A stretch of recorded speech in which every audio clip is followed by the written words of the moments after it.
Before everything was battery powered and boring, OEMs used to make some seriously cool stuff, so here are 4 badass trucks that everyone has basically forgotten existed. First and foremost is the V8 First Gen Colorado, available in both a street package, I think ZQ8 and then Z71.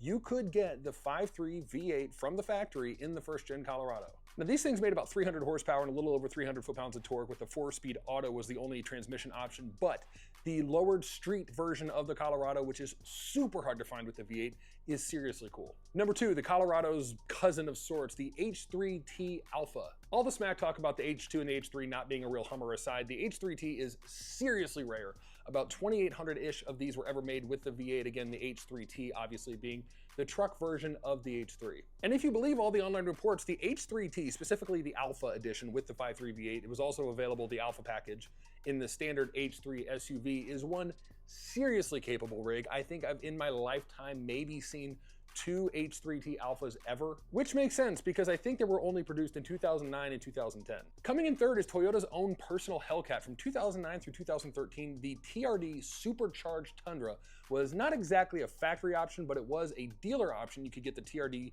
blower installed at a dealership and it did not affect your warranty. So this was a Tundra you could pick up new at the Toyota dealership, loan and everything, with over 500 horsepower, over 500 foot-pounds of torque, that I believe for a time, if you optioned it, was technically the fastest pickup truck on earth. I think I've maybe seen 3 of these in my entire life. The dealer option TRD Supercharger was a seriously rare package, and although a lot of people say that these trucks were super fast, apparently the big brake kit option that was also a dealer installed option was not enough to slow this thing down, but I guess if you're buying a supercharged Tundra, you're not really worried about braking anyway. Last but not least, this truck is not necessarily badass so much as it is just odd and kind of unique that they made it, the Lincoln Blackwood. Believe it or not, the Lincoln Blackwood in 2006 actually outsold the Escalade EXT, which was its direct competitor. Unfortunately, after that, basically everything went downhill for the Blackwood. It only lasted in production for a couple of years and nobody really remembers that they exist. But for a time, it was kind of a cool oddball luxury package. Bonus points if you remember the Lincoln Mark LT that came after the Blackwood.